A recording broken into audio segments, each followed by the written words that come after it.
Merci, Bande Kobalandi à Congo 11 P qui puit info. Les lots les 30 juin. Toye Kokutanana, Moko Yabayi politique, Mounene Yambo Kanabiso, République démocratique du Congo. Et Azali pasteur, et Azali avocat, Azala qui peut candidat président de la République dans l'élection Oyeuti Koleka. Na Kombo ya pasteur Théodore Ngoy. Oyo Tulingito Zoye Minute Mouké, Kakana Mukola Lelo, parce que Tori Kolekisa date ya Lelo le 30 juin. Pasteur Théodore, jour pour jour, 30 juin 1960, 30 juin 2020, 60 ans, République démocratique du Congo. Lecture nini yokoki kosala politiquement Congo. Touti wapi, toza wapi, petozo kenda. Touti na likambo tata kasavubu asalaki ya ko révoquer Lumumba. Asalaki mabe pesa. Abukaki état de droit. Parce que azalaki na makokite. Il y a révoqué le Lumumba. Lumumba azalaki na majorité na parlement. Azalaki premier ministre. Oyo kutuye a tchakité. Ils ont roi. Munda tchakié. Conformément na majorité, ezalaki wana. Donc il y a révoqué été. Tango révoqué premier ministre de makambo beba tilelo. Mobutu azwa pouvoir déjà tango wana asala ba commissaire généraux. Tolongwe wana tokomi na 65 kaka kasavu bulisusu. Mobulu na Chombe. Chombe azaki premier ministre, Azoloba a démissionné, Chombe a gagné les élections. Oui. Mais il y a quelque chose, Moutou Mosusu. Alors Mobutu a profité à Zui. Mobutu a Zui pendant plusieurs années. Toye Kozwa Kabila. Kabila a côté Awa Laurent. Laurent. Nanzela ya Banyarwanda. Oui. Oui. Banyarwanda utilisé par Bamindele. Parce que Bamindele, pour la Bango, depuis acte, il y a Berlin, na poto. Tango stale ayaki awa lobina bango ke mboka mususu na bozui lokola Congo démocratique ezate. Tango na za Congo démocratique te eza kutu na kombo te ezali en réalité ba royaume ekeseni. Royaume Kuba, royaume Luba, royaume Lunda, royaume Congo, hein? Bazaki na ba territoire. Toza ko kende ti na Angola, eza ebiso. Ti na Congo babengi Brazza, eza ebiso. Ezaka pas la biso, ezaka Congo yango wana nyonso. Ba eko kata yango na conférence à Berlin, ba kamati ba pesi roi ya ba Belge. Pona nini? Balobi état moko te sengeli ezo na contrôle kaka yango moko. Likolo, il faut zela batu nyonso. Nde yango wana ba eko pesa yango kombo état indépendant du Congo, c'est-à-dire indépendant pas pour na biso. Ba Congolais mais pour na bango. Pas bango. Donc Congo est à Moutouté. En anglais, il y a un Free Congo. C'est-à-dire Congo est à Polele, pour la Bisso, Kokendaka, qu'on navigue dans le bassin du fleuve Congo ndenge tolingi, Koteka, qu'on soit besoin ndenge tolingi. Tant que nani Léopold II, oya tika la kokoma na Congo yote, azako boma bateau, mais aza surtout ko bambongo, balobi a sali génocide. Ba anglais, dans un rapport mo bazobenga Roja 15 mètres, trop Roger, 15 mètres. Alors, il y a un génocide de Salami, 8 millions de Congolais. Il fallait pas poursuivre le roi Belge. Si mon colonel comme président, le Cambouana, pour rejoindre l'angle. Il faut pas foutre Abisso, les Mindel, les Américains, les Belges, les Bomis Abisso. Si les autres, tous bon maman, Nambo Abisso. Kaka pour na besoin Abisso.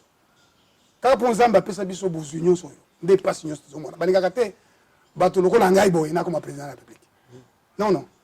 Tango sikoyo Laurent Désiré Kabila neni baminde bamoni Mobutu aningia kufa hein balingi lisusu te balingi mutu mususu o babengi en anglais pépite marionnette ouais ba créer d'abord likambo ya ba o batutsi oyo bazaki ya na mboka na biso lokola ba réfugié oyo ONU alobaki na bango na Kinyarwanda ke bino boza ba réfugié bokota na nini na politique te kasi Munyarwanda oyo aumeli awa 10 ans akoko sala élu député mais jamais président de la République etc.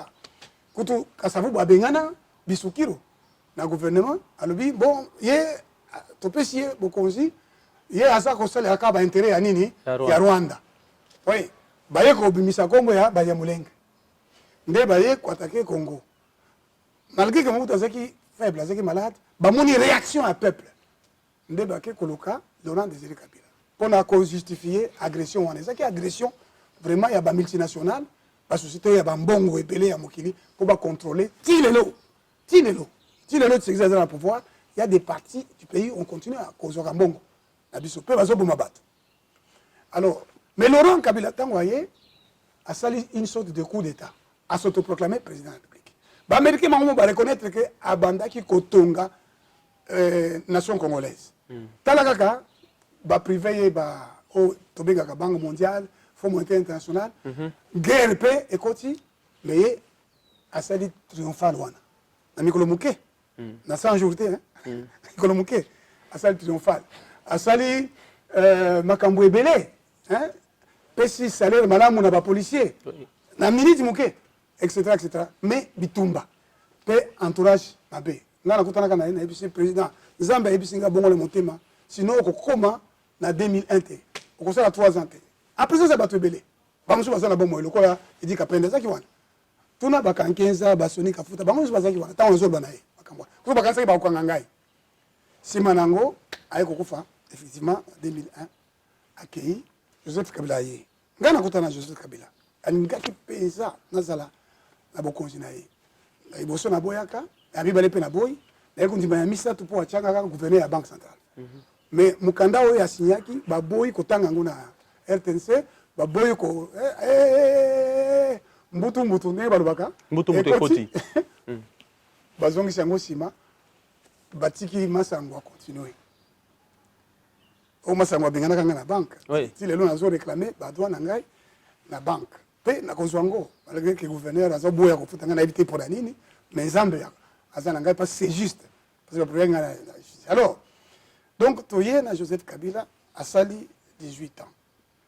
Bazo kanga kabatu ngai oyo bakanga ngai plusieurs fois kaka pour le bina uzala candidat président baziki santa koyo baboma mwasi akolobalate nanga muchipai Christophe a bombami quelque part awa batu basali manifestation contre ba loi bakufi lokola Rossi Chimanga ndeko na ngai muninga na biso nani Chebeya aki kukufa na lupango wa polisi makambo ebele matungulu arama tungulu kufaka kawo baza ebele tomoni bariche ya sika bakone ndako ba étage o baza ko justifier te alors toye ko loba tokozala ba candidat président de la République mais mbutu ya seni to koti na ba irrégularité batu oyo peuple aza ko loba balongwa kaka peuple wana na français balobi paradoxalement atie bango na parlement non ezaki po ezaki makambo et a flou mais tsike d'ailleurs kondima yango aye ko légitimer yango pe asali na bango accord wana nde accord wana ememi biso lisusu na mbutu siko na kati ya accord na bango wana batu basali proposition de loi oyo eza kutu mabe te penza mais politiquement déjà mabe juridiquement eza mabe te eza makambo esalambaka na France pe na Congo esalambaka limbolela biso politiquement juridiquement mabe très bien juridiquement d'abord eza lokuta o bazoloba ke parquet ezali pouvoir judiciaire parquet eza pouvoir judiciaire te pouvoir judiciaire eza pouvoir ya kokata makambo parquet akataka makambo te parquet akendaka kopesa mikanda na moto akataka makambo balobi saisine nde parquet pe parquet ayaka na makambo nyonso te akoki pe kotika amoni ke ndeko na biso journaliste asali mobulu mais alobi ke opportunité ya kolandela ye eza te poso tolandeli ye mobulu ko bima na mboka babengi yango opportunité de poursuite mais soki a estimé que ezali sikoyo il faut ko poursuivre kopesa trouble te ake ko saisir sikoyo juge c'est le juge là de pouvoir judiciaire eza koloba kokata makambo kozwa jugement to kozala na tribunal tandis que parquet ebandi wapi ezali roi ya France azaki na besoin ya bato bafuta mpako bazofuta te nde atindi baprocureur c'est-à-dire batindami procureur eza koloba mutindami c'est ça le procureur atindi bango bazoya epai ya juge ye juge ntango wana afandi wapi juge afandi na estrade ye atelemi na parquet lokola awa tosie makolo na biso awa abandi koloba nafundi moto oyo mpona boye juge en toute indépendance de indépendance du pouvoir judiciaire aza inamovible c'est-à-dire oko koningisa ye soki kaka ye moko alingi alongwa akende mbujima nde akei eza bongo okoningisa ye boye te na esi kotie ye eza juge eza parquet parquet bako ningisa ye po ye aza inamovible te OK ye aza ko dépendre na roi aza ko gérer ye na nzela ya chancelier o babengi ministre ya justice pe garde des sceaux pour la nini po oyo babengi na lingala nini so caché ya roi roi tango ko signer faut tia caché so caché wana muto o ibango yo chancelier kamata bombelanga caché bomba na ba caché mususu ya république yango wana babengi mutu wana chancelier et garde des sceaux ou bien ministre de la justice et garde des sceaux c'est comme ministre de la justice wana soko tangi na mikanda oyo ye mei Félix autaki ko signer le 27 mars awo ministre wana musala na ye balobi o babengi ba attribution na ye ezali kolandela exécution ya politique judiciaire ya gouvernement wapi na pouvoir judiciaire les cours et tribunaux donc indépendance yango eza na ba limite ko contrôler ba activité judiciaire ndi ba attribution na ye ko surveiller personnel judiciaire ndi ba attribution na ye siko ba mina ko wana balingi ko proposer que lokola aza ko surveiller lokola parquet aza na autorité na ye soki parquet oyo akopesa injonction akosala ndenge balingi te lokola ezalaka kala ezalaka petit siko na France akoki kokamata lokola yo oza tata balobi yo nde tata mais ogangela mwana te lokola basala na bamboka étranger yango wana bana bakoma baimpoli ogangela mwana te okoloba na mwana te na France soki magistrat ya parquet asali malamu te ministre de la justice akozwa mesure d'interdiction na France ti lelo oyo tozoloba ye nde akopesaka bainstruction générale oyo ya politique criminelle siko azolandela yango mpona kopromotion ya bajuge plutôt ya bamagistrat ya parquet ye nde moto azopropose ministre ya justice baoyo ya sika azonome bango provisoirement ministre ya justice na France ti lelo nde yango baye kopropose mais kasi lokola ministre ya justice aza ya FCC bato oyo ya cash balobi balingi baretirer pouvoir judiciaire d'abord ce n'est pas vrai balobaka ke non tobangi ke bato oyo balingi baya na bapouvoir wana oyo batikaki kopesa ministre si baboyaki kopesa ministre ya justice ntango ya Kabila balingi sikoyo kopesa yango sikoyo po te baempêchaka bapoursuite contre bango wana eza vrai mpe bana na bango bamilitaire na bango bakende koproteste na balabala c'est juste mpe bakende kobuka ndako ya motu te bakende kobuka ndako ya Kasamba oyo ya tele 50 bakende kobuka ndako ya Minako ndako ya nini ya Kimbuta kutu nga Kimbuta nafundaka ye po empêchaki biso kosala campagne aza moninga nanga te mais soki basali quelque chose qui n'est pas juste même contre ennemi na ngai même contre nyoka mpe akokozala na badroit nga na kodefendre ye nde Théodore Ngoyi wana nde yango wana le mosusu bato baloba aza moto aboye naza moto aboye te nazalaki awa Kabila Laurent atienge na boloko Joseph Kabila atianga na boloko j'espère que Tshisekedi akotianga na boloko te mpona baopinion na ngai donc mboka eza malamu te ndeko na ngai il faut président de la République apekisa bato koloba tokoboma député tokoboma moto aza contre président tokoboma moto aza contre UDPS non UDPS na président baza na monopole ya vérité te mboka o babengi état de droit ezali esika bazo respecter l'égalité bazo respecter démocratie na lingala état de droit eza nini état de droit nini très bien merci na lingala état tolobaka ndako ya moto ndako na yo nani mokonzi ngai mais balobi parité te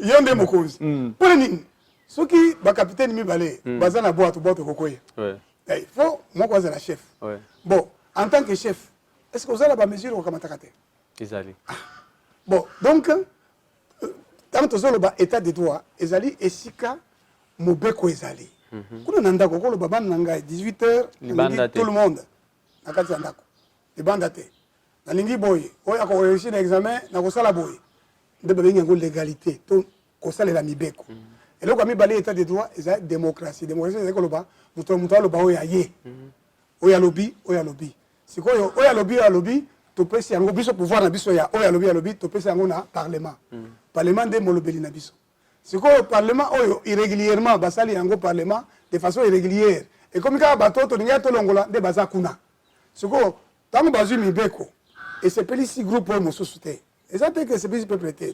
Bah, violer, couteau, indépendance et le pouvoir judiciaire, n'est autre que le bâti. Non, et ça dit que, non, balingi, bah, parce que ça, que tout quand etc. Des arguments qui est encore contestable. Et puis, état de droit, c'est que respecter les droits de l'homme, liberté na yo. Parce que quand on a été, n'est pas que ministre de la justice, couteau. Toloba kokanga oyo bakanga ki ministre de la justice tunda ba respecter état de droit. Attends, mon kété, ba respecter l'égalité té. Pour un nié, ba kokanga été en tant que ministre, il faut parlement est autorisé. Il faut parquet. Mais ba ba flagrance na tant flagrance ezali faut bakanga yo malama. Flagrance pour infraction. D'abord infraction ezate. Ndenga tinda ki banini wana eza article 32. Il y a loi et gouvernement. Fonctionnement du gouvernement, organisation. Yango. Nde lobi bongo. Premier ministre akoki kotinda ye moko to kotikela ministre oyo azali makambo na charge makambo na ba révision ya statut ya magistrat révision ya loi organique ya OCJ révision ya loi ya conseil supérieur magistrature eza makambo nani si atunda premier ministre a pesi instruction hein sikoyo soki asalelaki yango malamu te mais atindi faute eza wapi na droit administratif illégalité ou illégalité c'est qu'on violer mobeko eza nécessairement eza faute. Mais toute faute n'est pas illégale. Oh, c'est la faute, mais chef, il faut le bâtir. Ça, les fautes à juste sanction. Mais Premier ministre, tout le monde est secrétaire à l'objet qu'il y a faute. Ensuite, attention qu'il y a une faute. Est-ce que c'est constitutif, il y a infraction, il y a faux en écriture. Parce que faux en écriture, il faut un document, intention frauduleuse, intention de nuire, préjudice. Biloko anezate. Na kati dossier na nyoso. Biloko anezate. Na suka. Pona bakanga ye ndenge bakanga ki il faut la flagrance. Flagrance ko roba ba utu ko sala infraction. Ati ko sala infraction. To 48 heures. To na temps voisin infraction, mutu aza ko kima baza ko landa ye, des choses comme ça. Mais ye asala ki soki asala ki faut. Et salama ki le 18 juin. Ba ye ko kanga mo koni. Le autre c'est dimanche, je crois bakanga ye vendredi. Ce que j'ai dit. Bon, vendredi, j'ai dit c'est qu'il y a 3 jours ou 4 jours. Bon, mais il y a ça qui le 18, flagrance c'est ça. Si c'était ce qui est ça qui infraction. Donc, et ça, bah, ma kamomoko, et quelqu'un qui peut ça monte en mboka. Et c'est un gars ça les maté. Ngai naza, baza baninga na ete. Ngamo kutu, nazolo kamini soyo, poison qui sa badroit ya bato. Asi na komela ye. Na mona ka ete na ebite. Ba benga ngai. Parce que ba yebi que naza un grand avocat. Benga ngai, est-ce que koki ce qui te bengi on dit mako défendre la vie, ce qui est moko aningi na défendre a consulter ngai, na ko défendre. Parce que naza, nous na ko défendre mutu na défendre de li makambo. Tu peux perdre. Na ko défendre n'importe qui dès que na moni ki makambo eza nini, eza juste. N'importe qui. Parce que Théodore lobby ba congolais nyonso to landi adresse ya mokonzi mboka Félix Antoine Tshisekedi pour na makambo etali le 30 juin. Bon, moi, je commenté le discours na ezate, adresse na ezate, mais en tant que Congolais, il y a un monde ba Congolais ba banda ko zela to mokonzambo ka ke mopanzi. Pour ngai en tant que candidat président de la République, le colaye en 2018, en tant que docteur en droit, en tant que politologue, en tant que candidat futur. Encore. À moins que Babou Mangai. Parce que Zamba ko mangai te Zambe abatela ngai ceux qui le long yoki ba attaquer te dongoy responsable ezana président Tshisekedi. Comment ça? Il faut assurer ouais. Que ngai naza libre, que naza envie, que mutu moko te aye ko attaquer ngai. Et ça rôle na ye en tant que chef de l'État. Oui. Veiller à la démocratie, l'état de droit. Veiller à la légalité, l'état de droit. Alors, donc pour ngai président de la République, est-ce que ça discours a été koloba o bato musu balingi ba changer ba loi boy singela qui a ça le discours ya rassemblement discours ya conciliation discours ya kokitisa mitema ya bato discours ya koloba bino bokende ko buka ozana droit ko buka te ozana droit ko manifester pacifiquement mais ko buka te kolokota mabanga ko buka te bokomi une armée na boy makambona bino police esingela ki ko empêcher bato bakota na parlement ko empêcher bato ba sala batake bato sikoyo bino pe bozana ko proposer ba loi botala ke moment oyo biso to sepe ngai na sepe na eloko wana te na moni ke to kutana na cadre accord na biso to discuter Pour battre Premier ministre, c'est pas que solo là. Oui. Pas solo là. Ndenge baza ko ba na ba musicien, bon solo là bien. Solo là bien. Solo là bien. Pas qu'il n'est pas solo là. Et puis bah qu'on retirer si c'est nécessaire, mais pas empêcher le débat démocratique na kotinda ka ba soda, na kotinda ka ba tout, pas qu'il ne coupe ça ba tout. Alors président a décevant ngai na côté wana discours na yé il fallait aller biso ba victime, biso ba victime et intolérance. A rassurer biso que na état de droit au yaza ko sala, l'égalité qu'on a respecté, démocratie c'est-à-dire débat démocratique qu'on a respecté. A pe qui ça té, a olingi ba député ba sérénité, ba député ba le balisoté. Et ça état de droit té, dans l'état de droit il faut ba député majorité et le bas. Même si la majorité qu'on a ba décision, et ça contre ba intérêt na yo, n'est-ce pas? Ce n'est pas nécessairement contre les intérêts du peuple. Ce n'est pas vrai. Et puis, na outou ko a insisté. Mais la proposition, ata ici à mon côté, et ça contre le pouvoir judiciaire. Le pouvoir judiciaire, et ça, il y a conseil supérieur à ma majorité. Moussa Nango, il y a co-gérer la nomination, co-gérer le budget. Le pouvoir judiciaire. Le Moussa Nango. Mais le pouvoir judiciaire, il y a Moussambis, juge. Parce qu'il y a Moussambis. Parce que Asambis a battu pour la preuve. Et puis, kokende kotika makambo na juge oya kataka makambo na 30 minutes pasteur Théodore a royebisa ba congolais oyo bazolanda ye nini pona 60 ans oyo eleki pe lelo lobi tozobanda neti 60 ans mususu oyo ezoya koto kokoso pasi ekota tango kasavubu alongola lumumba tango pe baye kobuma lumumba ainsi de suite tango baye koboya pe Tshombe mbuto azwi pouvoir. Les lots, tu sais qu'il dit. Est-ce qu'il y a Ningi à Konzati 2023? Na batouaza na bomoui. Toi, Ningi à Konzaba, batouakoufa. Batouakende na balabala. Pour empêcher, parole, balingi basala, ba débat démocratique. Bon, ceux qui va participer à Bango pe babimi. Hein? Nini Boubima? Dis-moi. Il faut que aïe bakililo ba lobby. Heureux ceux qui procurent la paix. À travailler pour la paix. Et les humbles, azala humble, aïe bakiazan accord, à enseigner des pèses, n'a pas besoin de soutenir en dehors des pèses, que tout ça là accord, tout ça obligé à respecter Ango. Le grand ensemble, c'est que Josué respecté accord naba kabaonite. Ceux qui te respecté accord, t'es ensemble vous allez contre biso. Merci mingi bande ko balandi, ba internet nyonso bolandi biso à travers le monde, dans Congo 11 pe na Kikwit Info, to yambaki ya biso moi politique monene ya mboka na biso République démocratique du Congo otika la malamu na mabota na bino soki ozali na eloko ya kosala libanda te bovanda na banda corona ezali